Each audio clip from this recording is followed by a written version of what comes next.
insurance. Do it face to face. Buy to let, thatched, commercial.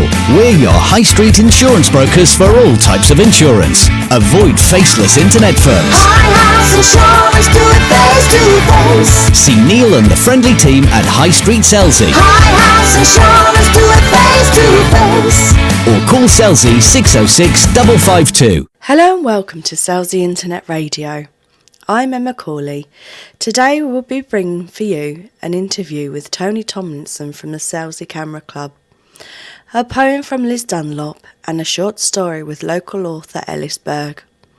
We will also have Lynn from the Tuppenny Rice in the High Street giving us a scrummy recipe, and later on Giles Pear will be helping us out with some tips for the autumn garden.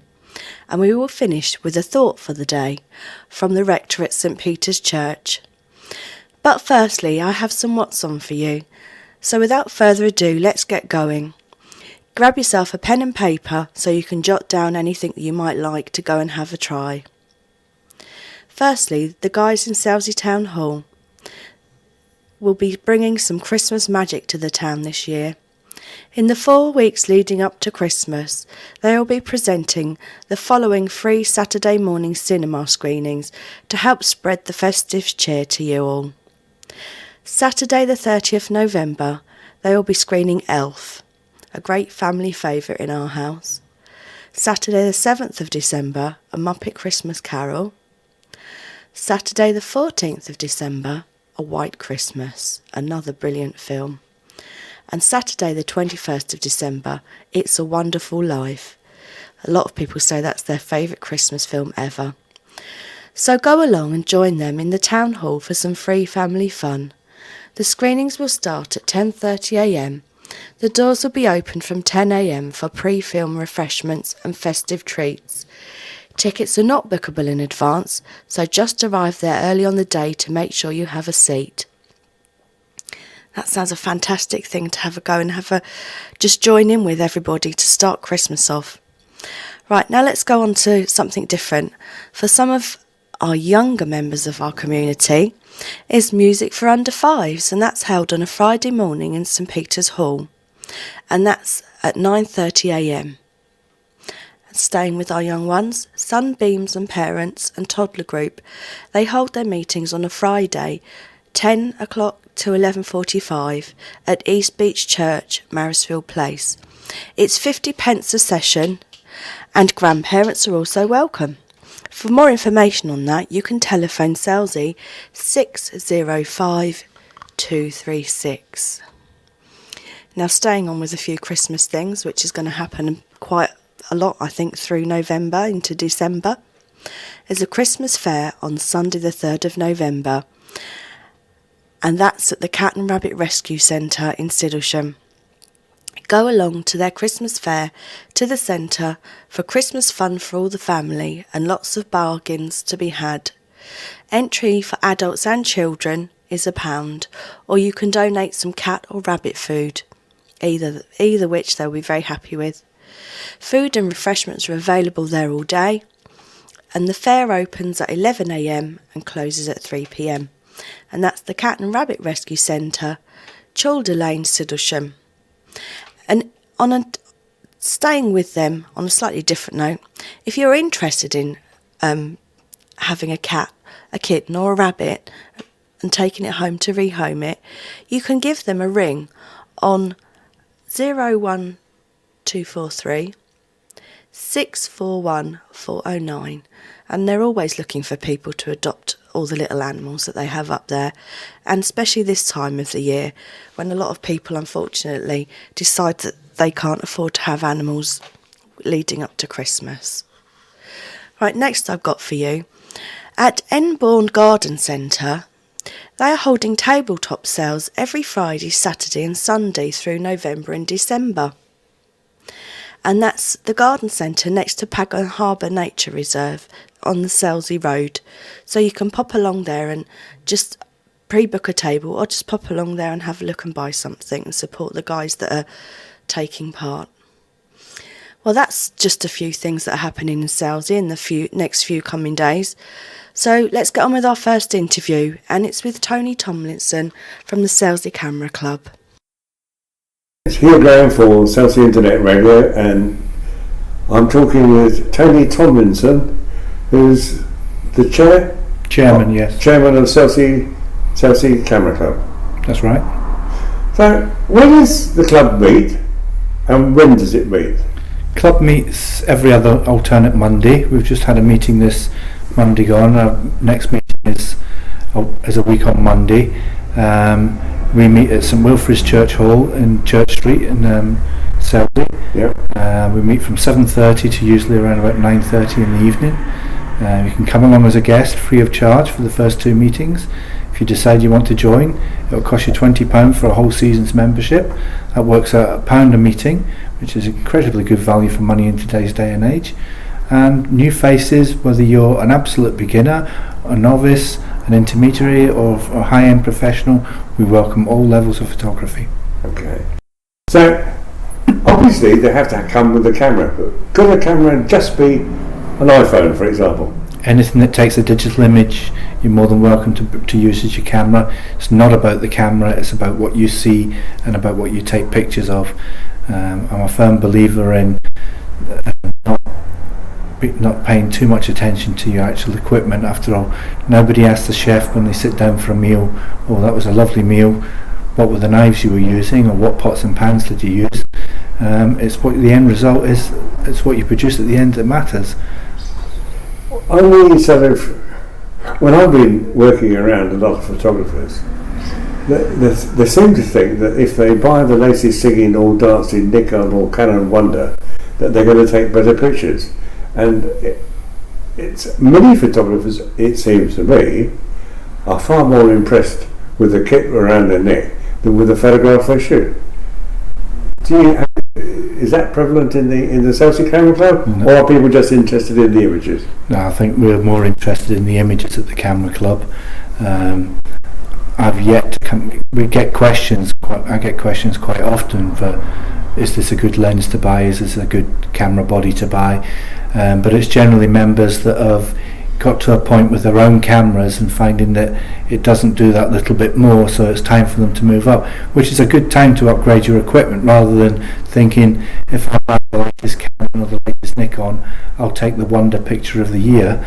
The reality is, if you buy a professional grade camera, the manufacturers assume you have the knowledge to use it, and they take all the so-called idiot proofing out of it and leave you to work it. And members sometimes find, people that purchase these cameras sometimes find that their quality of photography takes a nosedive because they don't know the basics of photography. True. So, does the Camera Club help them understand the kit they bought? The Camera Club has always members on hand that will talk you through whatever your question is about your particular piece of kit. I myself am a professional, and I get questions every week, be it on software or on hardware for cameras. And it's, as well as showing the pictures, we're trying to teach members the understanding of what I call the exposure triangle, which is aperture, shutter speed and the ISO range, and how to get that picture right with the equipment you've got. And we run photo walks once a month, where the members go out, usually for a walk along Selsey Beach or at Pagham Harbour. We set a project for the day, whether it's to set your camera at f5.6 and shoot wide open, or to shoot with a narrow shutter speed or to shoot with at f16. And we slowly take our members through, this is what your camera does, this is how to get the most out of your camera. Because let's face it, if you buy a camera for £700 or £800 and you leave it on automatic, there was little point in you spending that extra money on the camera with all those bits and pieces on it if you're just going to leave it on automatic, where your picture is decided by some little man in Japan or Korea who's decided this is what the picture should look like. And if it's taken in automatic mode, you might have a very different idea of what your picture should look like in your head. Do you think most members are going to use aperture priority or time priority? I would say most members would use aperture priority rather than shutter So we're going for priority. depth of field rather than Going for depth of field rather than motion and movement with shutter speed. Although when the subject calls for it, I would hope that members will, by learning about their camera, will switch from aperture priority to shutter priority and try and show movement within the subject that they're photographing. Which also would depend, I suppose, on whether the subject's moving or not. Yes. Okay. Do you actually look at pictures? Oh yes. Yes, we do. Yeah. So if you shot some wonderful pictures, for example, in Venice, did they do a slideshow? Members have on the opening evening and on a number of evenings throughout the year, members have the opportunity to show their work to the other members and talk about it. We have digital slideshows, or they'll just put their images up as prints and talk about each print. We have a members critique evening where you bring along a selection of your prints and all the members discuss amongst themselves and with the photographer why they think it's a good picture, what they feel it could have been done better, and it's a quite lively debate. Okay, so is this harsh criticism or helpful criticism? It's always helpful criticism. We don't go in for harsh criticism. It's a friendly club. Okay. What about? Do you have competitions? We have competitions throughout the year for everything from landscape competitions, wildlife competitions, open competitions, which are digital competitions where you can photograph anything, and there'll be we have guest judges come in from roundabout who judge the pictures at marks out of 20, and we take it from there. Okay. So supposing a student at the Chichester College elects to do photography for A level, for example, and they know nothing about photography when they start, they just like the idea of it. Obviously coming along to a club like yours would be a great help to them, wouldn't it? Be a huge help, yeah. So we've had a number of students in the past from Chichester College that are on the photography course that have come along to see what the club can offer them, and I think what the club offers them away from the college teaching system is the process of taking a photograph for your own pleasure, and not specifically going out working on projects. I remember when I went to art school years ago, they weren't interested in my portfolio of all the work I'd done at school and all the projects I'd done. They wanted to see, what did you do in your own time?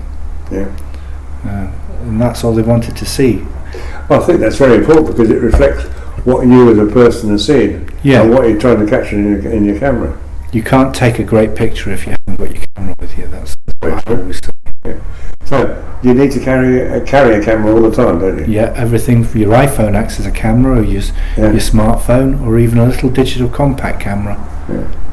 So if you were to say the average age group or the average age of the average member would be what?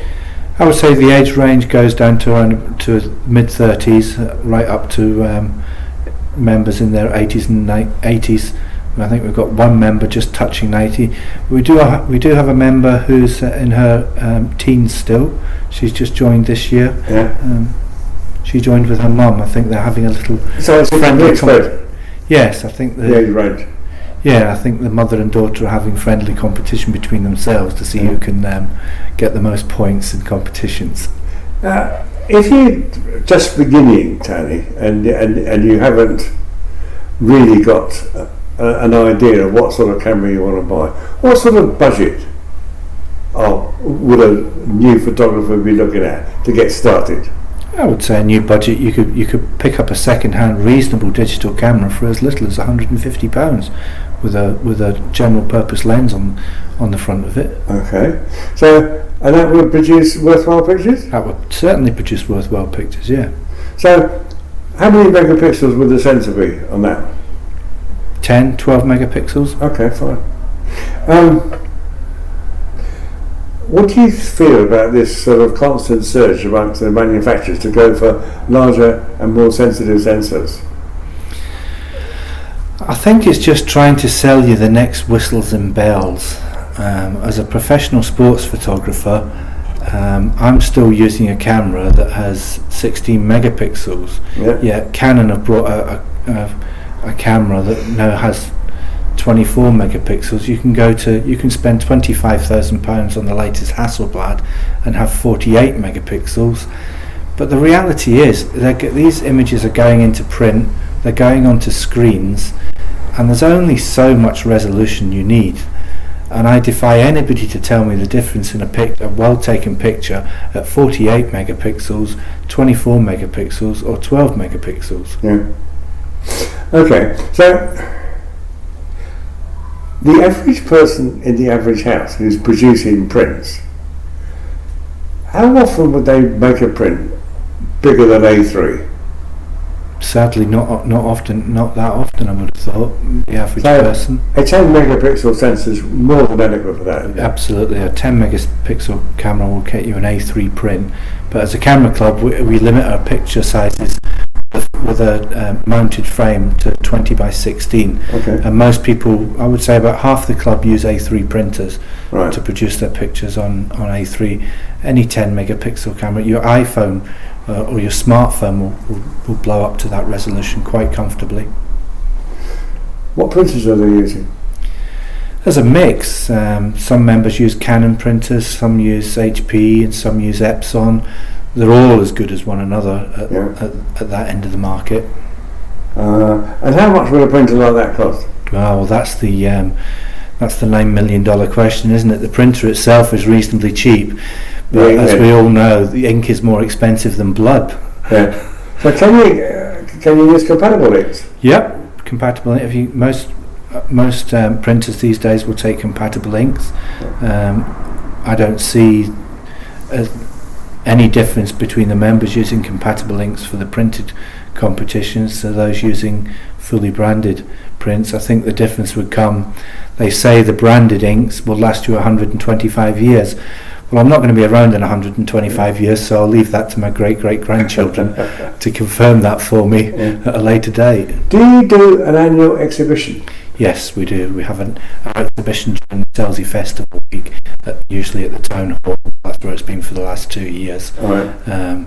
Entrance is just £1 to get in, and we have all our members pictures that have been awarded certificates of merit on show, and also a wide selection of prints made by other members as well as an audiovisual slideshow of all the digital images that were taken that year.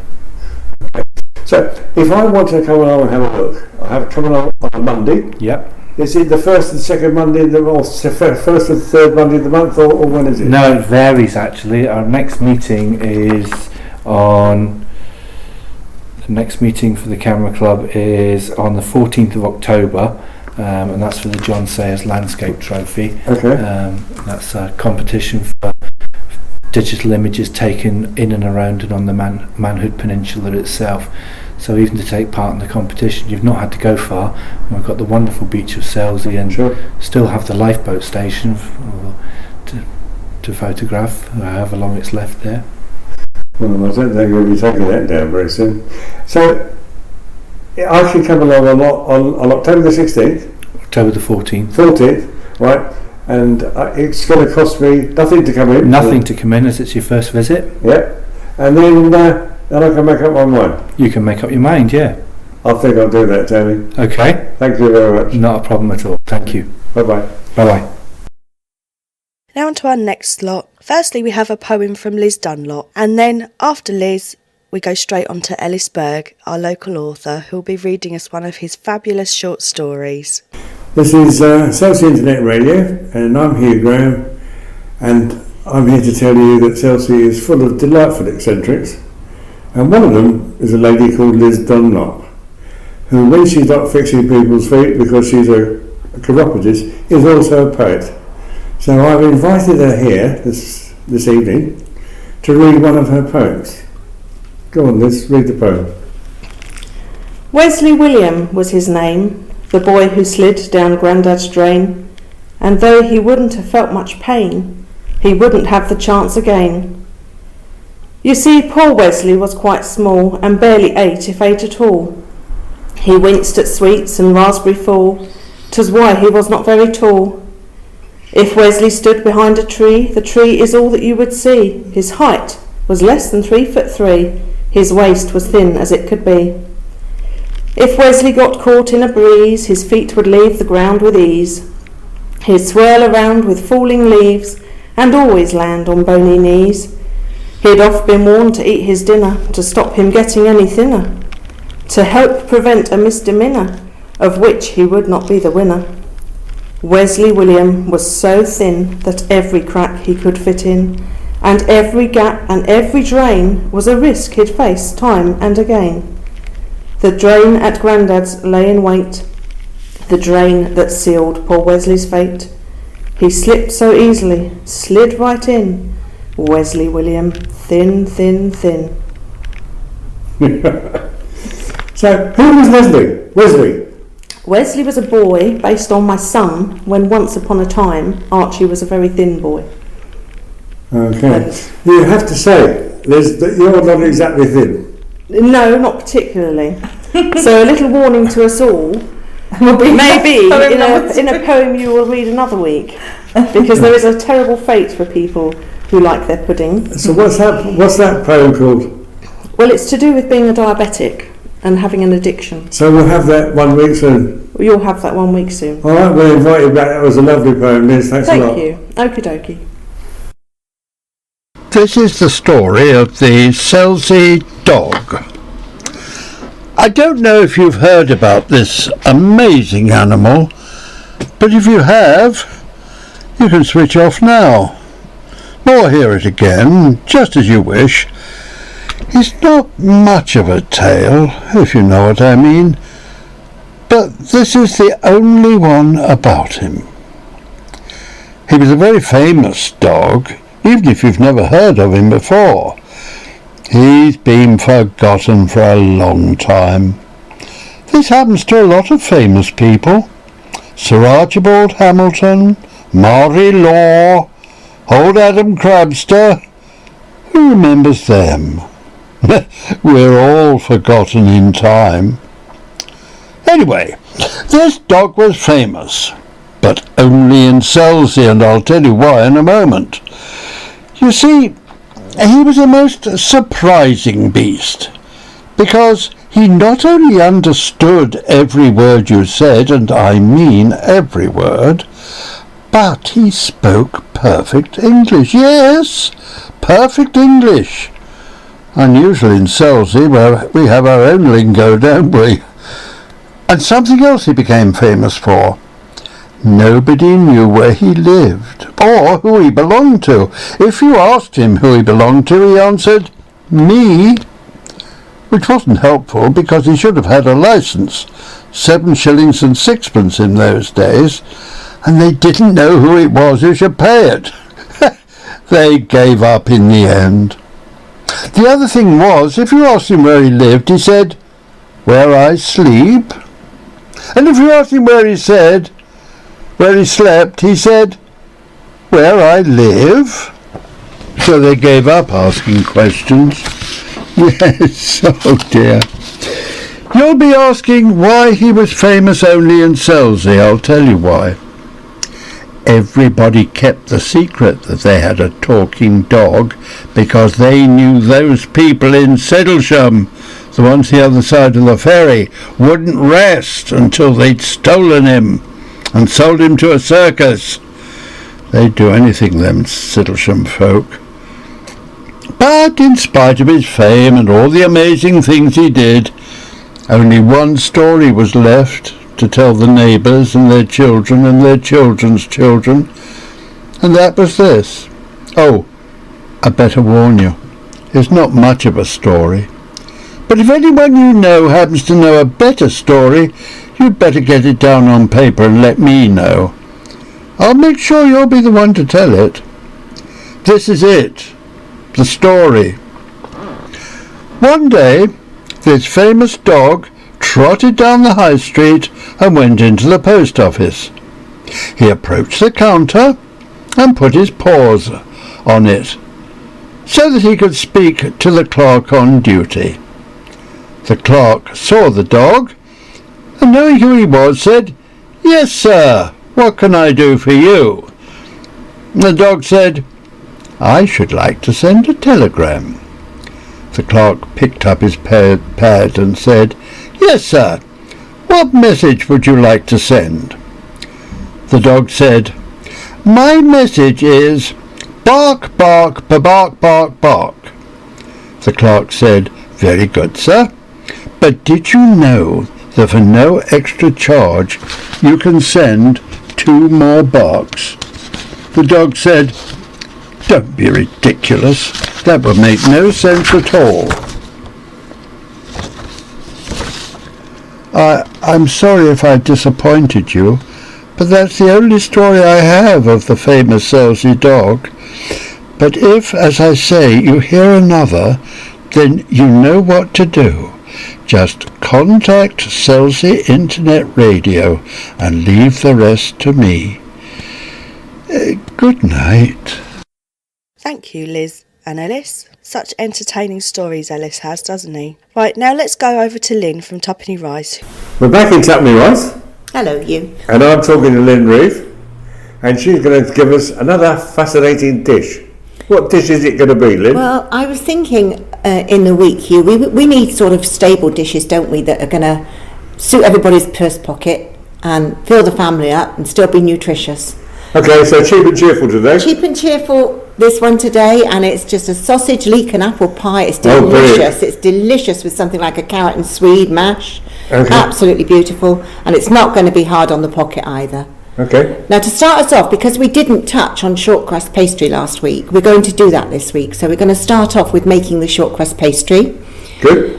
And a quick and easy recipe that you can either make by hand or in the processor if you don't like to get your hands all mucky is this one here. It's the ingredients then, and we're starting with the ingredients, are 4 ounces or 125 grams of plain flour, a little pinch of salt, 2 ounces and 55 grams of butter, which you're going to cube into little cubes, and 30 to 45 mils, that's 2 to 3 tablespoonfuls, silly me, 2 to 3 tablespoonfuls of cold water. Right? So you put your flour and salt in a large bowl, so sieve your flour, please. It's so much easier if you do. Put the flour and salt in a large bowl and add the cubes of butter. And cubing the butter makes it easier to rub in, makes it quicker. Use your fingertips to rub the butter into the flour until you've got a mixture that resembles fine breadcrumbs, with no large lumps of butter remaining. Here's a little tip. If you shake the bowl, all the large lumps come to the top.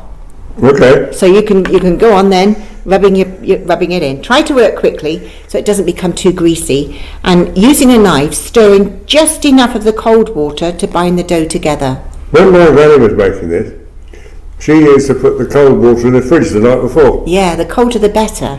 And you know, they used to use marble slabs and marble rolling pins, and that was just to keep the pastry cold as well. Okay. You like a good chilled pastry. Granny always knew best, didn't she? Wrap the dough in cling film.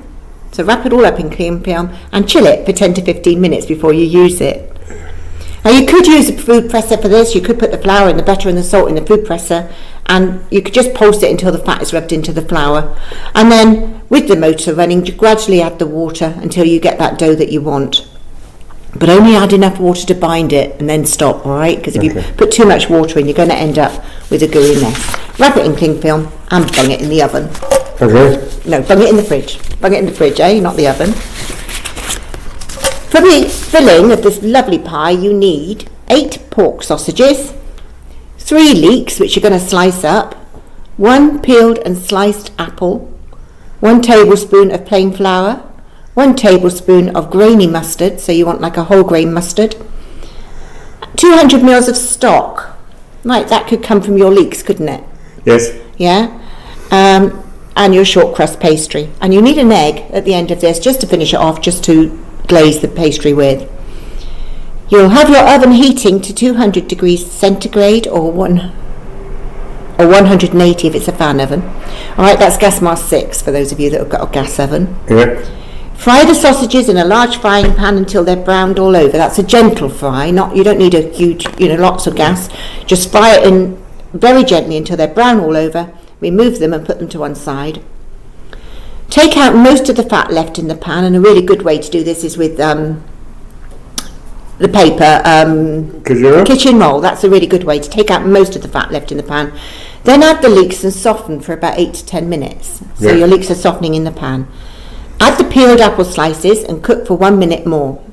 Stir in the flour, followed by the mustard. Now it's your mustard that you're going to use to give it this little bit of kick and the seasoning this time. What sort of mustard?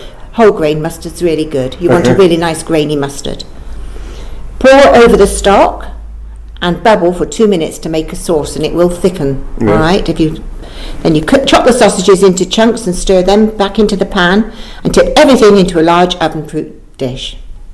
Take your pastry and with a cold rolling pin roll it out, put it over the top, trim off any excess, and glaze with the egg. That means you beat the egg up, get a little pastry brush and stir it over.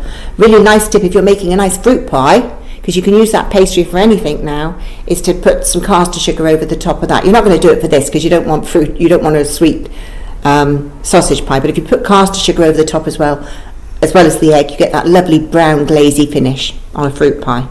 Bake it for 25 minutes until the pastry is nice and golden, and there you've got it, a wonderful meal. Serve it up with some kind of a Swede and carrot mash or any other kind of vegetable mash that you can think of, and it's just wonderful for the family.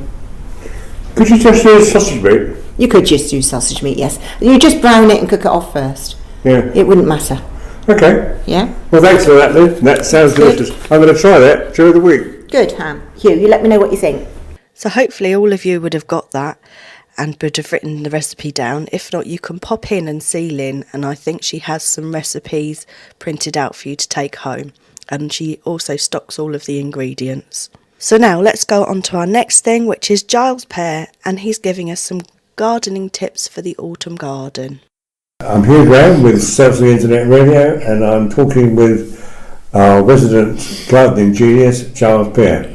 Giles, what have you got for us? Oh, good afternoon. It's a nice time of year around here, especially in this area where we live this time of year. One of the main things to really make an effort to look at now that are when it's on the right weather are the absolutely beautiful sunsets we get at this time of year. Okay. Especially if you go out, and especially being near the sea and go up to the Selsey Bill or anywhere along the coast and look out, they're absolutely unbelievable colours. It's really worth a visit. So I would emphasise that during this month certainly. Okay. And also I'd like to suggest that a little interesting thing about this time of year is that worker wasps all die around about now. Worker wasps all die, barring the queen. She stays alive. Yeah. And all the workers go. Yeah. And she survives till the spring, and then she lays all her eggs and the next lot comes out. Okay. Yeah. So that's just a little bit of interesting information. And the other thing is nice to see, of course, if one goes around the countryside and the ploughed fields, I guess a lot of them have been ploughed, the peewits and the lapwings are coming back, and you can see them. They're very active in the ploughed fields. Okay. In the garden here. In the garden, prune buddleias and lilacs from now to the end of the month really. Okay. And they both grow at a rate of knots. So the suggestion is with those, cut them and only leave a third off. Be brutal, in other words. So all you need to leave is a third. And I know that sounds a lot. Yeah. But believe me, they'll be back as they grow next spring, summer, they'll be right up there again. So you're actually removing 2/3 then? You are removing 2/3, right straight across. Okay. So it's ruthless, but I find that quite surprising. Yeah, it is absolutely a fact. The only other thing I'd like to say, a little thing about this month, is dahlias. After once the leaves started going a bit brownish, that means the dahlias are coming to an end, shall we say now. Yeah, sure. So the thing is, trim the tubers, dig them out, trim them to a couple of inches from the end, and then turn them upside down, shake the soil off, and then dry them out and store them in a cool, dry place, because dahlias especially are better overwintered in a shed rather than being left in the ground. I mean, they will come through maybe, but maybe not. Okay. I would like to end this little chat with a little idea. If people gargle with sage tea for a sore throat, it will do great wonders and work a very good thing. And I'm very serious about this. If you have a sore throat, get some sage tea and gargle it, and it will help a lot. Well, it works. It will work. Well, I'm not saying it will. I'm not. It should work. It could work. Okay.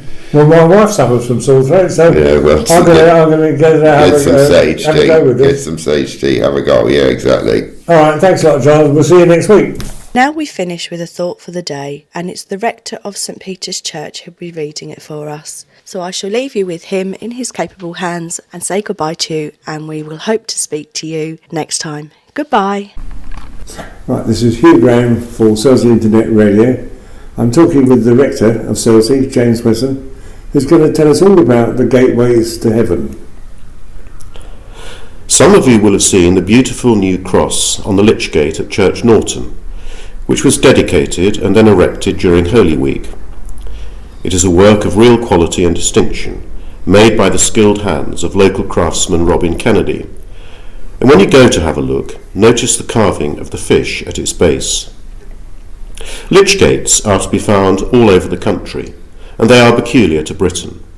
They are Sister Wendy Beckett's choice as one of the icons of England in Bill Bryson's collection of pieces celebrating rural England, and deservedly so. Lich gates are the entrance to the sacred space which surrounds a church, the churchyard, in other words, where all who have prayed within the walls of that church, often over many centuries, have been laid to rest. This is consecrated ground, writes Sister Wendy, as holy in its own way as the church itself. Listen to its peace. The dark bulk of yew tree protects it, and a churchyard seems to have a silence uniquely its own. It is not a garden with flower beds, but a yard, and the only flowers are wildflowers in the corners, and a few that are heaped on recent graves. The grass rolls smoothly over the unevenness that covers the unmarked graves. Tombstones stand in lines or are dotted haphazardly, some erect, some leaning, but most of the villagers would not have been able to afford such a thing. When they were first laid in this blessed soil, back in the 14th, 15th or 16th centuries, they would have been marked by a small wooden cross, which has long since crumbled to dust. Even those who were marked by a gravestone are mostly no longer identifiable. The words so lovingly chiselled can no longer be read. Water and wind have eroded them, and there is a marvellous array of lichens decorating the stone. This is an unpolluted place, and so there are more rare mosses and lichens in churchyards than anywhere else in the country. It is unpolluted in every sense, a silent, gentle place where all those who have prayed in the church, longed and doubted, rejoiced and feared, now rest bodily in sure and certain hope of the resurrection. The Lich Gate has a small roof to it. Lich is the Anglo-Saxon word for corpse, and here the villagers would bring the body, resting it at the gate while the priest came from the church to accompany it to the grave. Medieval dead had no coffins, merely winding sheets, and there was much greater physical intimacy with the dead than we know in our more sanitised and impersonal day. There was also a much greater certainty that the corpse was the less important bodily aspect of the person who was being buried, and something of that long-sustained faith imbues the churchyard. Feel it at Church Norton. Of course, there are countless unknown stories of the people who lie buried here, and perhaps to dwell on them for too long is not a good use of time. Instead, we should soak up the very stillness of the churchyard, being still ourselves, with quiet minds to receive it, to let the Holy Spirit envelop us, and to allow Jesus to talk to us, just as he went to silent and still places to be with his Father. Abba, Father, for you all things are possible. We are so lucky to have the beauty and peace of St Wilfrid's churchyard at Church Norton, with the birds, the sound of the sea and the innate holiness. We are lucky too to have such a dedicated band of volunteers under John Bolt who love and maintain the place. A Herculean task given the acreage and the fertility of the soil, not to mention the folk who sometimes stretch the rules in trying to care for the graves of relatives. But it is a place where the meniscus is truly thin, where God feels close, as do the spirits of generations of faithful Christians. It is a place to be visited as our churchyard, somewhere to find refuge and to allow God to speak to us without having to compete with mobile, car and computer. We should thank God for it and for the volunteers over the years who have looked after it. And think of Jesus as he prepared for his trial and his death, finding solitude on the Mount of Olives. Then an angel from heaven appeared to him and gave him strength. In his anguish he prayed more earnestly, and his sweat became like great drops of blood falling down on the ground. May we pray harder too as we pass through the Lich Gate, and may we find time to be alone there, to give God our fullest attention. Thanks very much for that, James. I hope you'll come back and give us another one. Indeed I will. Thank you. Look forward to it.